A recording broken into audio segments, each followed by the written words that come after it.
हमारा जो ये शरीर है, ये जो प्राण है, ये जो मन है, ये जो बुद्धि है, ये 4 स्तर है, ये अलग अलग है। हम इन चारों स्तरों का एक गूथा हुआ आटा है।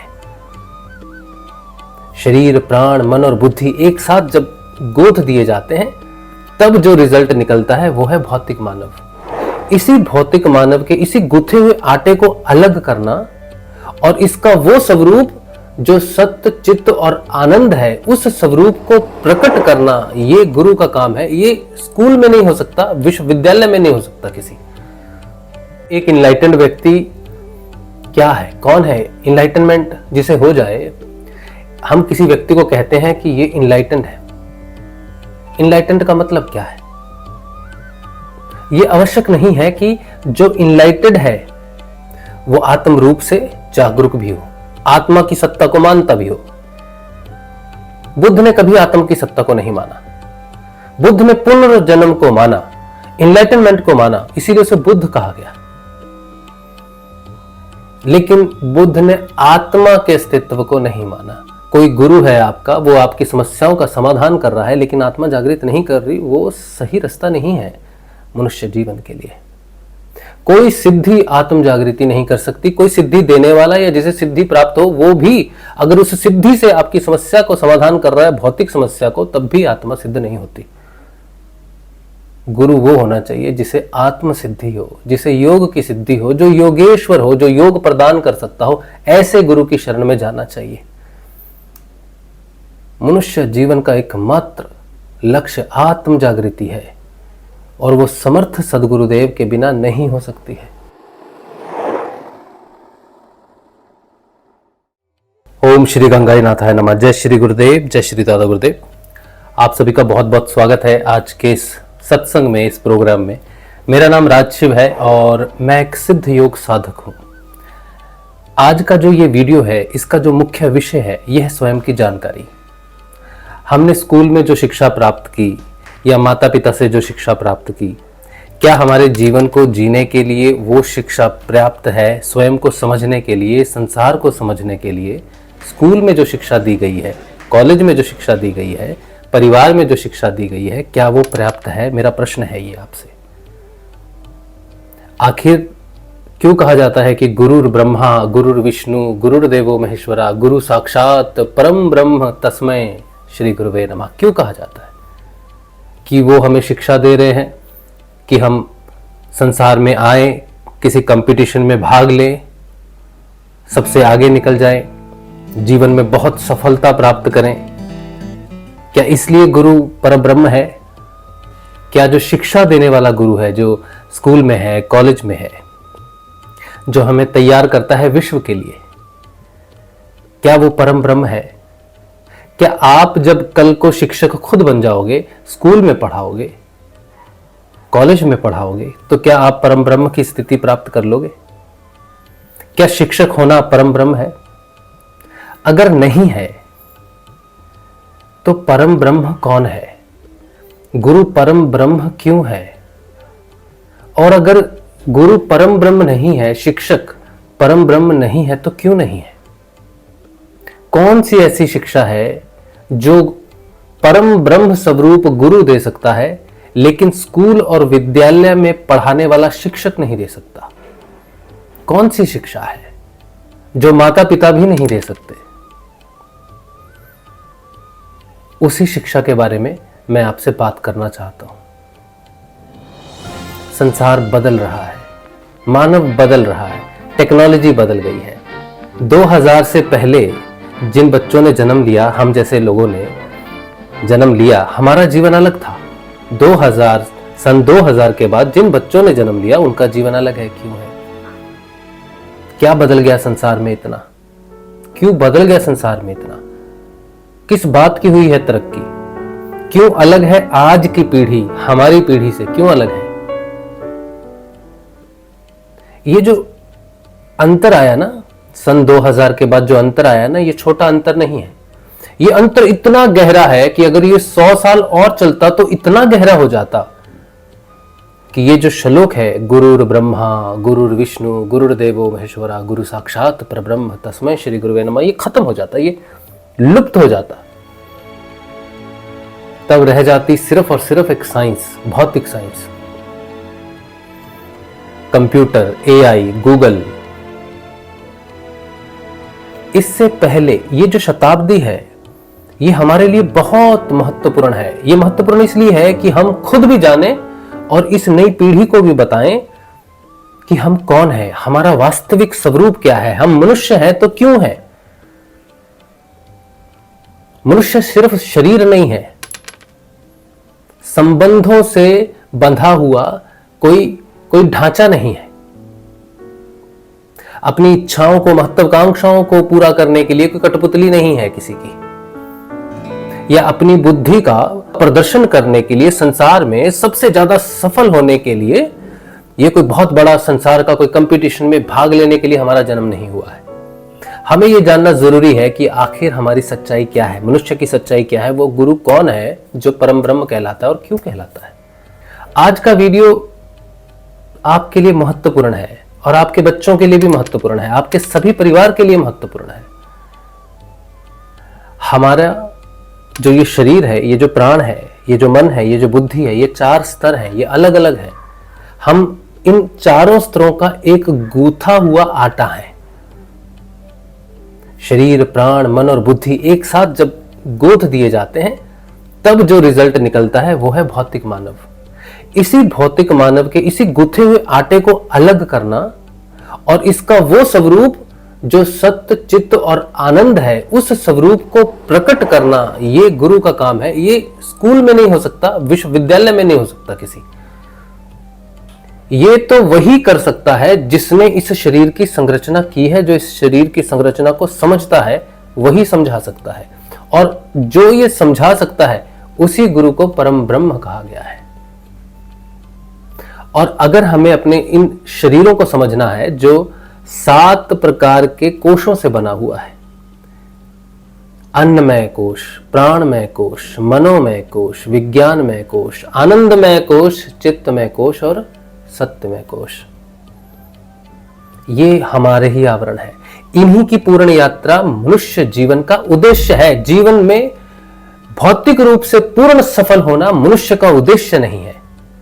एक किसान भी अपने मनुष्य होने का उद्देश्य सिद्ध कर सकता है, और एक पढ़ा लिखा इंजीनियर, डॉक्टर, रॉकेट साइंस वाला या नासा में काम करने वाला भी अपने जीवन के उद्देश्य को अगर सिद्ध ना करे तो इसमें कोई हैरानी की बात नहीं है, क्योंकि इसके लिए बाहर की शिक्षा की जरूरत नहीं है। इसके लिए जरूरत है स्वयं पर ध्यान केंद्रित करने की। हमें सिखाना होगा अपने बच्चों को कि ध्यान क्या है, योग क्या है, योग क्यों किया जाता है। आज सारी दुनिया योग कर रही है क्योंकि उनको स्वस्थ रहना है, 100 साल तक जीना। क्या हासिल हो जाएगा 100 साल तक जीने के बाद अगर हम अपने आप को ही ना समझे। हमें समझाना होगा कि हम सब इस संसार में रह सकते हैं, परिवार में रह सकते हैं। इस जीवन को पूर्ण रूप से खेल कूद कर, अपनी सारी जिम्मेदारियां निभाकर सफलतापूर्वक इस जीवन को जीने के बाद हम जीवन और मरण के चक्कर से छूट सकते हैं अगर हमें योग की जानकारी हो। सिर्फ शरीर के लिए योग नहीं है। योग का मतलब क्या है? 2 एक जैसी चीजों का मिलन, पानी का पानी से, अग्नि का अग्नि से। तो अगर योग का अर्थ है आत्मा का परमात्मा से मिलन होना चाहिए, तो मैं योग अपने शरीर के लिए कर रहा हूं। कैसे, क्यों? प्राण के लिए कर रहा हूं, क्यों? मन को शांत करने के लिए कर रहा हूं, क्यों? बुद्धि को डेवलप करने के लिए कर रहा हूं, क्यों? योग तो इनके लिए है ही नहीं। इनके लिए तो इनलाइटनमेंट है। जो इनलाइटनमेंट बुद्धा को मिली वो इन चारों स्तरों के लिए है। एक इनलाइटेंड व्यक्ति क्या है, कौन है? इनलाइटनमेंट जिसे हो जाए, हम किसी व्यक्ति को कहते हैं कि ये इनलाइटेंड है। इनलाइटेंड का मतलब क्या है? ये आवश्यक नहीं है कि जो इनलाइटेड है वो आत्म रूप से जागरूक भी हो, आत्मा की सत्ता को मानता भी हो। बुद्ध ने कभी आत्मा की सत्ता को नहीं माना। बुद्ध ने पुनर्जन्म को माना, इनलाइटनमेंट को माना, इसीलिए उसे बुद्ध कहा गया। लेकिन बुद्ध ने आत्मा के अस्तित्व को नहीं माना। तो इनलाइटनमेंट क्या है? इन 4 भौतिक स्तरों को पूर्ण रूप से चेतन कर देना इनलाइटनमेंट है। अपने आगे के जन्मों को, अपने पिछले जन्मों को या इस प्रकृति के रहस्य को जो जान ले, पूर्ण रूप से भौतिक जगत को जान ले, सूक्ष्म जगत को जान ले, मनस जगत को जान ले, बौद्ध जगत को जान ले, वो इनलाइटेड है। लेकिन ये तो 4 ही स्तर है। ऊपर के 3 स्तर सत्य चित्त आनंद की तो बात ही नहीं है। इनलाइटनमेंट से ऊपर वाले 3 कोशों का तो संबंध ही नहीं है, क्योंकि ऊपर के 3 कोशों का संबंध आत्म चेतना से है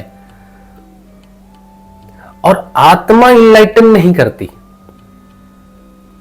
इनलाइटन करता है आत्मा से प्रकाशित होने वाला सत्य। जब बुद्धि पर पड़ता है तो सही और गलत की जगह बुद्धि सत्य का चुनाव करती है, प्रकाशित हो जाती है, उसे ही इनलाइटनमेंट कह रहे हैं। लेकिन इनलाइटनमेंट मुक्ति नहीं हो सकती। अगर मुक्ति चाहिए, जीवन और मृत्यु से पूर्ण मुक्ति चाहिए, तो चित्त से ऊपर उठना चाहिए, क्योंकि चित्त वो वॉलेट है, वो कर्मों का घड़ा है जिसमें तमोगुण, रजोगुण, सतोगुण कर्म जमा होते हैं। उस घड़े को फोड़ना पड़ेगा, समाधि में जाना पड़ेगा।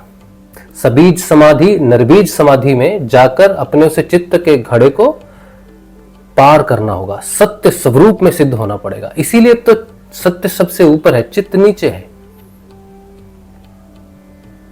अगर हमें ये जानकारी नहीं होगी तो हम कैसे वहां तक का रास्ता जो है वहां तक कैसे जाएंगे? तो वो गुरु जो हमें ये बताता है कि तुम शरीर नहीं हो, तुम आत्मा हो, और सिर्फ बताता नहीं है बल्कि एक विधि भी देता है जिस पर चलकर ये सिद्ध किया जा सकता है, इस सत्य को प्राप्त किया जा सकता है कि मैं आत्मा हूं और मैं परमात्मा का अंश हूं। लेकिन ये तभी पता चलेगा जब जल जल में मिलेगा कि मेरा स्वरूप एक घड़े में रखे हुए जल का नहीं है, बल्कि मैं समुद्र जैसा हूं, मैं समुद्र हूं, मैं घड़े में कैद हूं। तो उस घड़े को तोड़ने वाला जो है और जल को जल में मिलाने वाला जो है वो परब्रह्म है, वो गुरु है। शरीर हमें एक जन्म से दूसरे जन्म में बांधता है। प्राण हमें, जिस शरीर में हम जाते हैं, प्राण उस शरीर से संबंध जोड़ने का काम करता है। मन उसमें इच्छाएं प्रकट करता है, उन बंधनों में इच्छाएं और आसक्ति प्रकट करता है, और बुद्धि सही और गलत के हिसाब से, शिक्षा के हिसाब से जीवन को जीने का तरीका तय करती है।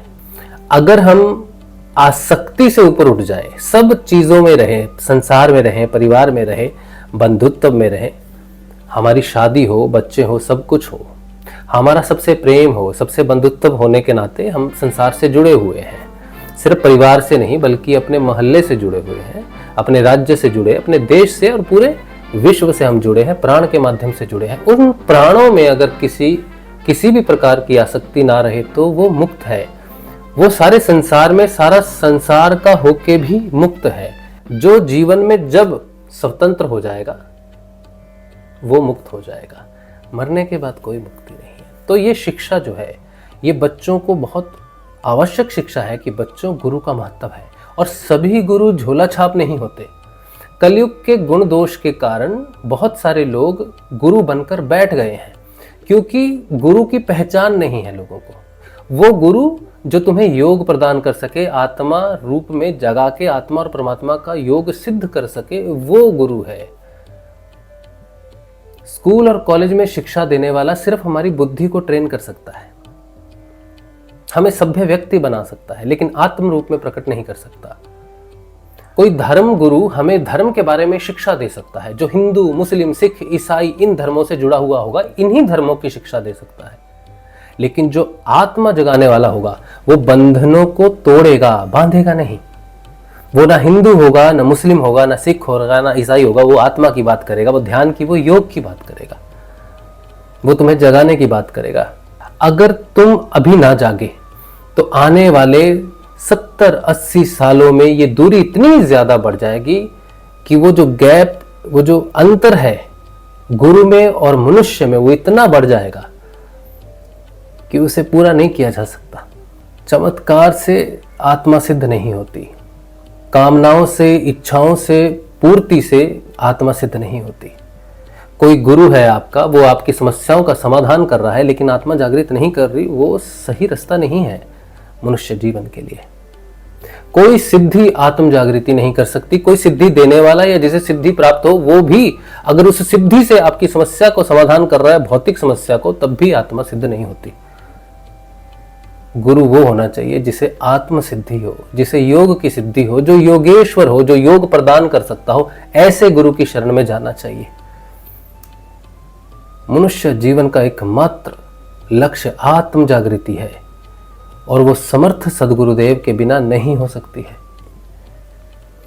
और अगर अपने इष्ट से, अपनी देव से, देवी से, किसी से भी, जिसकी भी आराधना आप करते हो, उससे सच्चे हृदय से नमस्कार किया जाए कि हमें आत्म जागृति प्रदान करने वाले गुरु का मार्गदर्शन करो, तो वो जरूर करेंगे। बस आज के वीडियो में मैं आपसे इतना ही कहना चाहता हूं कि इस विषय पर मैं बहुत बात करना चाहता हूं, लेकिन धीरे धीरे। तो आप अगर आत्म जागृति के विषय में, आत्म चेतना के विषय में, स्वयं के विषय में, सत्य चित्त आनंद जो हमारे ऊपर के 3 कोश है, उन तक पहुंचने की यात्रा करना चाहते हो या कर रहे हो, साधक हो, तो जरूर जुड़ें, हमारे इस प्रोग्राम से जरूर जुड़ें। और अगर गुरु की तलाश में है, सच्चे गुरु की तलाश में है जो आत्मा को जगा सके, तो हमारे गुरुदेव समर्थ सदगुरुदेव हैं, जिन्होंने हमें ये प्रकाश दिया, हमें ये समझ दी, हमें ये योग दिया, जिसके माध्यम से हमने ये जाना कि हम इंद्रियातीत ध्यान में प्रवेश कर सकते हैं और स्वयं को आत्म रूप में सिद्ध कर सकते हैं, स्वयं को स्वतंत्र कर सकते हैं। परिवार में रहकर, ग्रस्त जीवन में रहकर भी हम अपने आप को आत्म रूप में प्रतिष्ठित कर सकते हैं और इस जन्म और मरण के चक्कर से अनासक्त होकर छूट सकते हैं। साधना की विधि सरल है, नाम जप और ध्यान, लेकिन साधन पथ सरल नहीं है, बहुत कष्टकारी है। इस पर एकमात्र वही चलता है जो साहसिक हो, जो आत्मा का दर्शन करना चाहता हो, स्वयं के दर्शन करना चाहता हो, जिसमें साहस हो अपने गुण और दोष को दर्शन कर कर स्वाध्याय करने का, वही आत्म रूप से सिद्ध हो सकता है। तो अगर आपको समर्थ सदगुरुदेव की जानकारी चाहिए, आपके पास गुरु नहीं है, तो हमारे गुरुदेव जी की जानकारी प्राप्त कीजिए। हम आपको निःशुल्क सारी सिद्ध योग की जानकारी भेज देंगे। आप हमें सिर्फ व्हाट्सएप करिए। हमारा नंबर है 8777211139, बिल्कुल निःशुल्क है। आपको कोई बातचीत करने की ज़रूरत नहीं, बस आप हमें व्हाट्सएप कर दीजिए कि हमें गुरु जी की जानकारी भेज दीजिए और हम आपको निःशुल्क जानकारी भेज देंगे। सिर्फ नाम जप और 2 समय का ध्यान, इसी से ही आपको आत्म सिद्धि होगी, आत्म लाभ होगा। साधना की पूरी जानकारी साधना करते करते ही समझ में आती है। बस वो गुरु होना चाहिए जो आपके अंदर प्रकाश कर सके, सत्य का प्रकाश कर सके। उम्मीद है कि आज का जो ये वीडियो है, ये सत्संग है, ये आपके जीवन में आध्यात्मिक प्रकाश के प्रति उत्साह जगाए, एक नई आशा जगाए। जय श्री गुरुदेव।